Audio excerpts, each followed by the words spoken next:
7 സംരക്ഷണ മുദ്ര.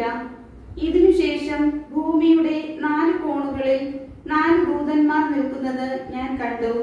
കരയിലോ കടലിലോ വൃക്ഷങ്ങളിലോ വീശാതിരിക്കാൻ ഭൂമിയിലെ 4 കാറ്റുകളെയും അവർ പിടിച്ചു നിർത്തിയിരുന്നു.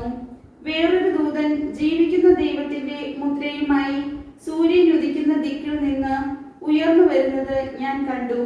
കരയ്ക്കും കടലിനും നാശം ചെയ്യാൻ അധികാരം നൽകപ്പെട്ട ആ 4 ദൂതന്മാരോട് അവൻ ഉച്ചസ്വരത്തിൽ വിളിച്ചു പറഞ്ഞു, ഞങ്ങൾ നമ്മുടെ ദൈവത്തിന്റെ ദാസരുടെ നെറ്റിത്തടത്തിൽ മുദ്ര കുത്തി തീരുവോളം നിങ്ങൾ കരയോ കടലോ വൃക്ഷങ്ങളോ നശിപ്പിക്കരുത്. മുദ്രിതരുടെ എണ്ണം ഞാൻ കേട്ടു. ഇസ്രായേൽ മക്കളുടെ എല്ലാ ഗോത്രങ്ങളിലും നിന്ന് ആകെ 144,000.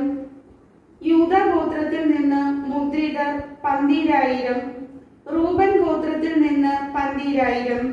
ഗാദ് ഗോത്രത്തിൽ നിന്ന് 12,000. ആശേർ ഗോത്രത്തിൽ നിന്ന് 12,000. നഫ്താലി ഗോത്രത്തിൽ നിന്ന് 12,000. മനാസെ ഗോത്രത്തിൽ നിന്ന് 12,000. ശിമെയോൻ ഗോത്രത്തിൽ നിന്ന് 12,000. ലേവി ഗോത്രത്തിൽ നിന്ന് 12,000. ഇസ്സാഖർ ഗോത്രത്തിൽ നിന്ന് 12,000. സെബുലൂൻ ഗോത്രത്തിൽ നിന്ന് 12,000.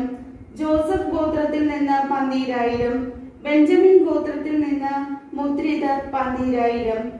വിശുദ്ധരുടെ പ്രതിഫലം. ഇതിനുശേഷം ഞാൻ നോക്കിയപ്പോൾ ഇതാ, എണ്ണി തിട്ടപ്പെടുത്താൻ ആർക്കും സാധിക്കാത്ത ഒരു വലിയ ജനക്കൂട്ടം. അവർ സകല ജനതകളിലും ഗോത്രങ്ങളിലും രാജ്യങ്ങളിലും ഭാഷകളിലും നിന്നുള്ളവർ. അവർ വെള്ളയങ്കി അണിഞ്ഞ് കൈകളിൽ കുരുത്തോലയുമായി സിംഹാസനത്തിനു മുമ്പിലും കുഞ്ഞാടിന്റെ മുമ്പിലും നിന്നിരുന്നു. അവർ ഉച്ചത്തിൽ വിളിച്ചു പറഞ്ഞു, സിംഹാസനാരൂഢനായ നമ്മുടെ ദൈവത്തിന്റെയും കുഞ്ഞാടിന്റെയും പക്കലാണ് രക്ഷ. ദൂതന്മാരെല്ലാം സിംഹാസനത്തിനും ശ്രേഷ്ഠന്മാർക്കും 4 ജീവികൾക്കും ചുറ്റും നിന്നു. അവർ സിംഹാസനത്തിനു മുമ്പിൽ കമിഴ്ന്നു വീണ് ദൈവത്തെ ആരാധിച്ചുകൊണ്ട് പറഞ്ഞു, ആമേൻ. നമ്മുടെ ദൈവത്തിന് സ്തുതിയും മഹത്വവും ജ്ഞാനവും കൃതജ്ഞതയും ബഹുമാനവും അധികാരവും ആധിപത്യവും എന്നേക്കും ഉണ്ടായിരിക്കട്ടെ. ആമേൻ. ശ്രേഷ്ഠന്മാരിൽ ഒരുവൻ എന്നോട് ചോദിച്ചു, വെള്ളയങ്കി അണിഞ്ഞ ഇവൻ ആരാണ്? ഇവർ എവിടെ നിന്ന് വരുന്നു? ഞാൻ മറുപടി പറഞ്ഞു, പ്രഭു, അങ്ങേക്ക് അറിയാമല്ലോ.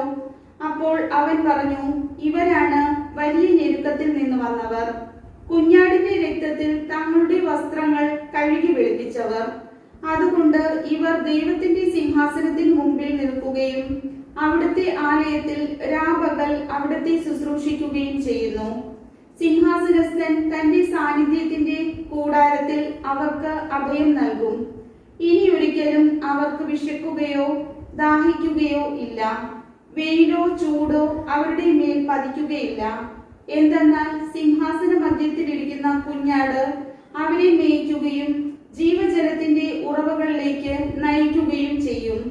ദൈവം അവരുടെ കണ്ണുകളിൽ നിന്ന് കണ്ണീർ തുടച്ചു നീക്കും.